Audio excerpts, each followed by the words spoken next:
Assalamualaikum warahmatullahi wabarakatuh. Waalaikumsalam warahmatullahi wabarakatuh.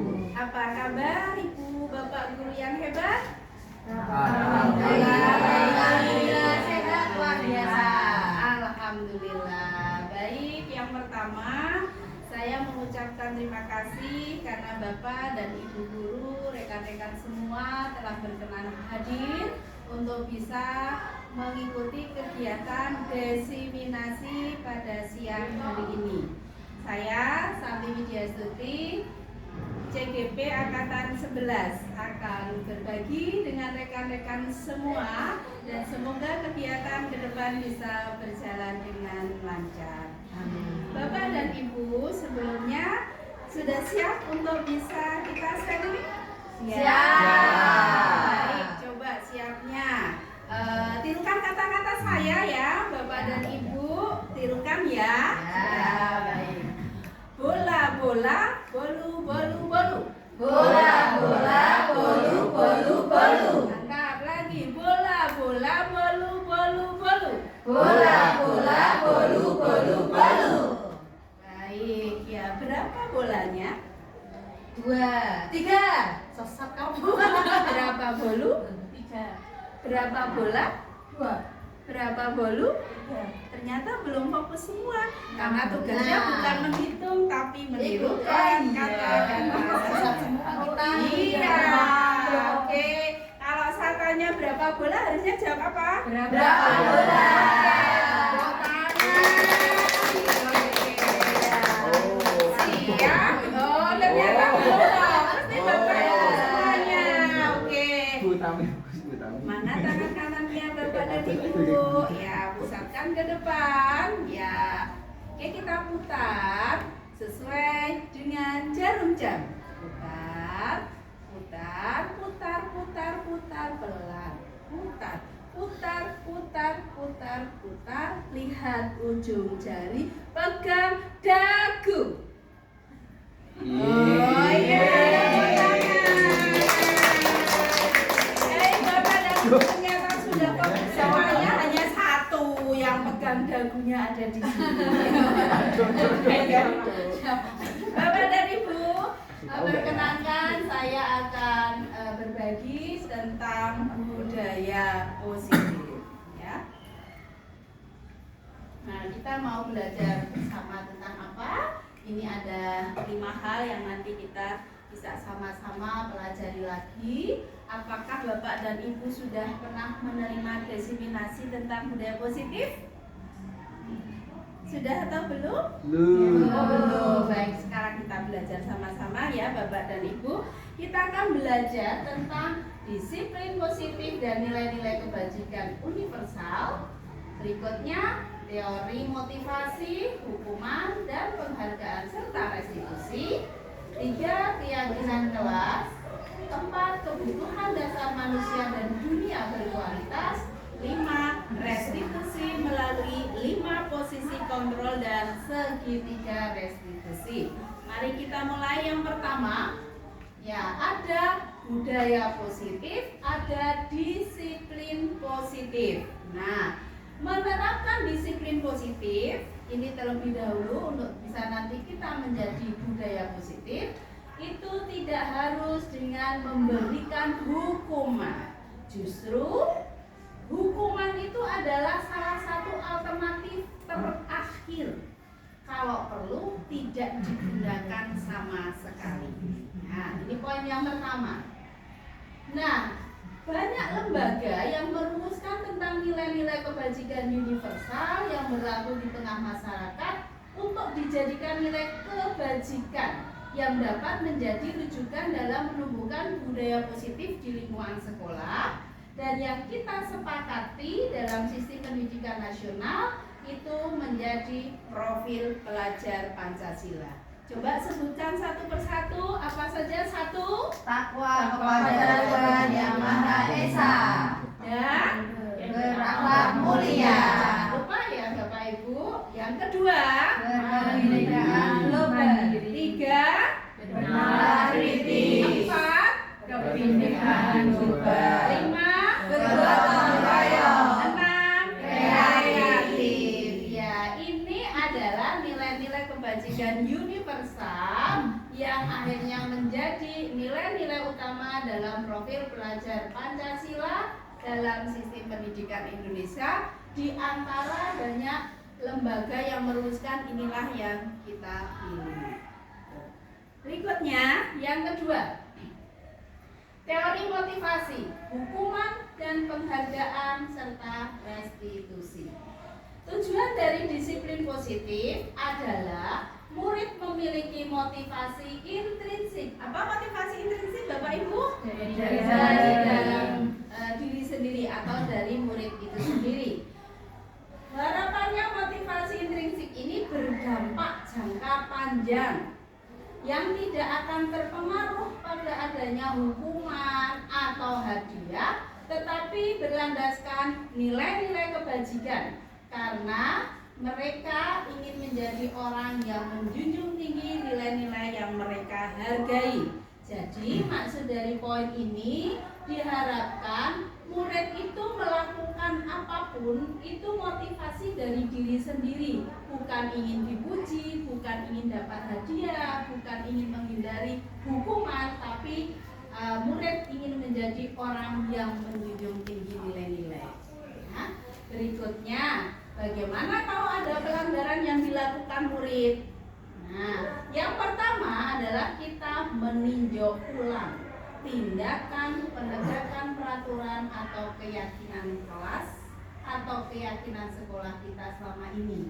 Apakah berbentuk hukuman atau konsekuensi?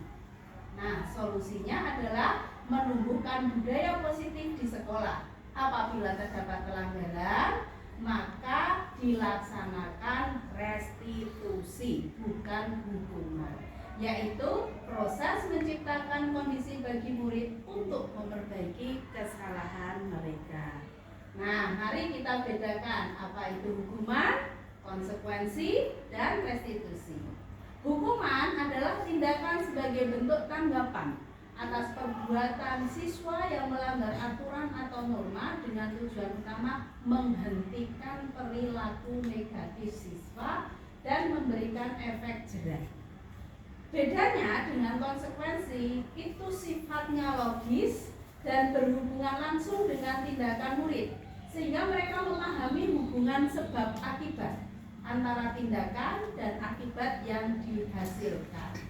Jadi kalau di hukuman kita itu ingin menghentikan perilaku negatif, memberi efek jerah, tapi kalau dalam konsekuensi mereka lebih bisa menerima karena sifatnya logis, mereka memahami sebab akibat. Restitusi adalah proses kolaborasi yang mengajarkan murid untuk mencari solusi masalah mereka, membantu murid berpikir tentang seperti apa yang mereka inginkan dan bagaimana mereka harus memperlakukan orang lain. Nah, langkah-langkahnya nanti ada di slide berikutnya. Nah, keyakinan kelas. Mungkin Bapak dan Ibu guru sudah sering mendengarkan ini ya.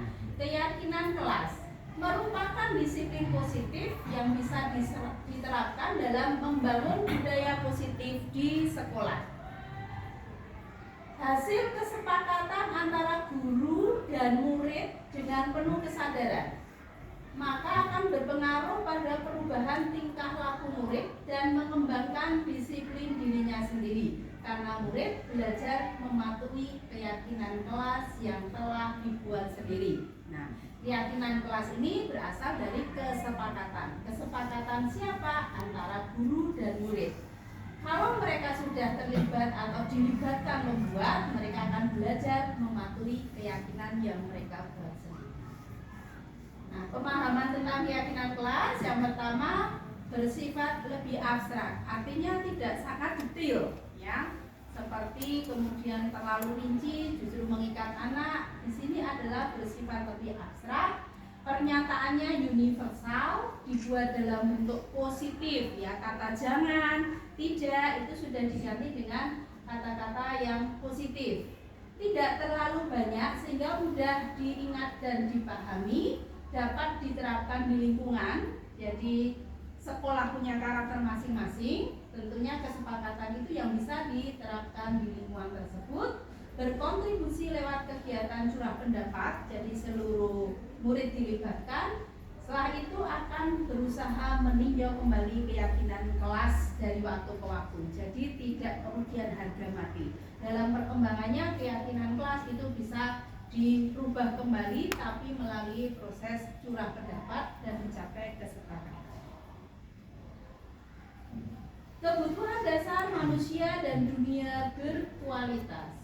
Nah, terdiri dari, ini adalah kebutuhan dasar manusia, ada bertahan hidup, kemudian kasih sayang dan rasa diterima, kebebasan, kesenangan, dan penguasaan. Murid-murid kita pun mempunyai kebutuhan dasar sama dengan kita. Mereka butuh untuk hidup, disayangi, mereka ingin bebas, mereka ingin senang, dan mereka penguasaan, artinya merasa punya power. Nah, bila murid tidak bisa mendapatkan kebutuhannya dengan cara yang positif, mereka melanggar peraturan. Jadi murid-murid yang melanggar biasanya karena tidak terpenuhi kebutuhan dari kebutuhan dasar mereka. Entah dari kasih sayang, kebebasan, kesenangan. Nah, nanti kalau tidak terpenuhi bisa melakukan pelanggaran.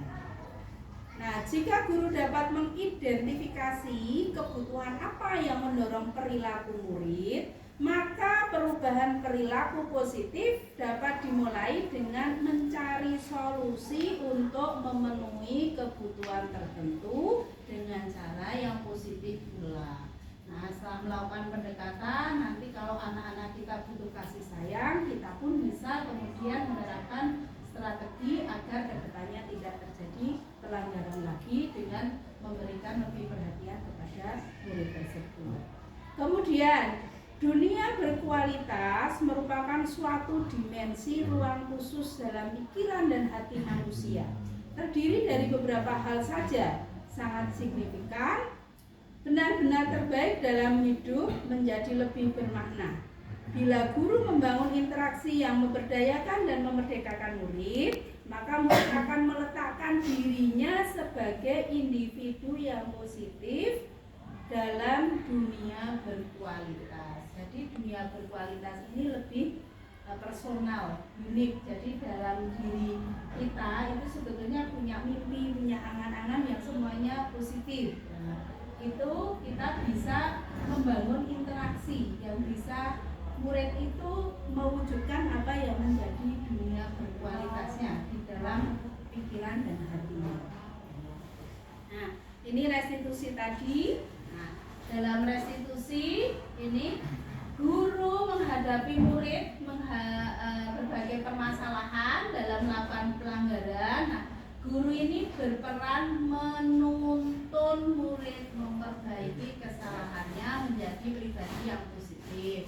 Tadi kita sudah memahami tentang adanya hukuman, apa konsekuensi. Nah, kemudian menyelesaikan dengan cara restitusi.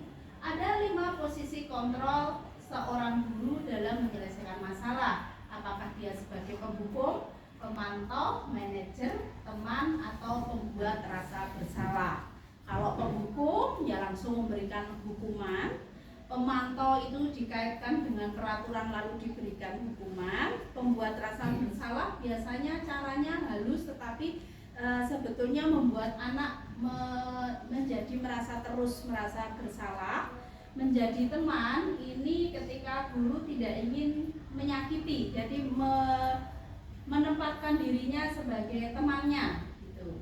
Nah, yang manajer ini di mana guru bisa menempatkan dirinya untuk bisa mengelola baik emosi maupun pikiran siswa sehingga nanti bisa mencari solusi bersama-sama. Nah, kalau dari 5 posisi kontrol, manakah yang sebaiknya dilakukan?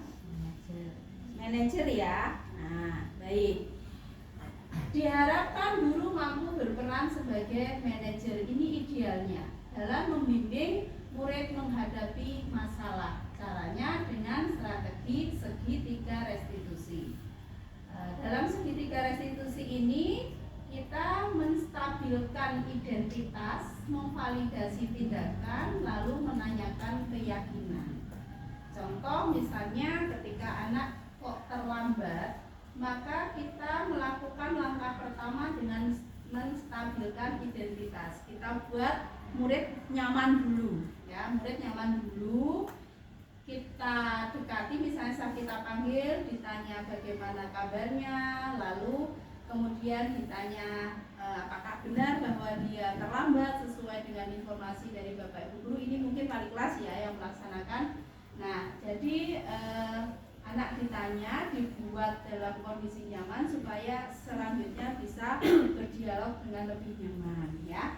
Kemudian ada kalimat-kalimat yang membuat dia merasa bahwa dirinya masih bisa melakukan perbaikan ke depan, meskipun tidak dibenarkan. Ada pemakluman tapi tidak dibenarkan. Misalnya dengan kata-kata ya manusia itu memang biasa bisa melakukan kesalahan, tapi yakinlah dengan itikat yang baik bisa kedepannya bisa lebih baik. Semacam kata-kata itu yang bisa kita sampaikan. Kalau anak-anak itu sudah lebih nyaman, baru kita validasi tindakannya, ya. Kita tidak langsung tadi dengan kontrol sebagai penghukum atau pembuat rasa bersalah. Ditanya alasannya. Nah, Bu Guru percaya bahwa kamu itu punya alasan kenapa sering terlambat. Itu kurang lebihnya kata-katanya seperti itu. Nah, saat dia menyampaikan alasan, tanyakanlah keyakinan. Ya, kita dengarkan, kita terima, lalu masih ingat kan kesepakatan yang kita jadikan keyakinan kelas, kamu tidak melaksanakan poin mana gitu. Nanti anak sendiri yang menjawab.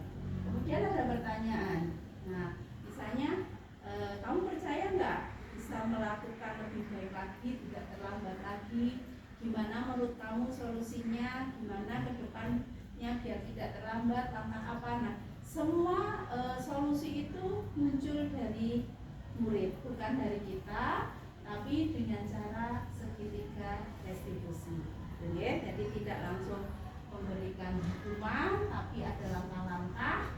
3 langkah ini distabilkan dulu, divalidasi, lalu menanyakan keyakinan, dan kita memberikan penajaman untuk murid bahwa mereka pasti bisa melaksanakan. Nah, ini kesimpulan dari apa yang saya sampaikan, Bapak Ibu, bahwa salah satu aspek membangun budaya positif di kelas atau di sekolah adalah menumbuhkan sikap disiplin pada murid. Karena itu penting memahami keberpihakan kepada murid, di mana setiap murid memiliki karakter yang unik, tidak bisa disamakan dengan murid lain. Melalui pemahaman disiplin positif, tahapannya, posisi kontrol, restitusi, dan segitiga restitusi dapat menjadi acuan dalam mewujudkan budaya positif di sekolah. Demikian Bapak dan Ibu yang bisa saya sampaikan. Bisa diterima Bapak dan Ibu? Bisa.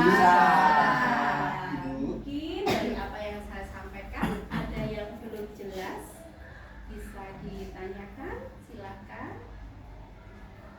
Atau sudah cukup jelas semuanya?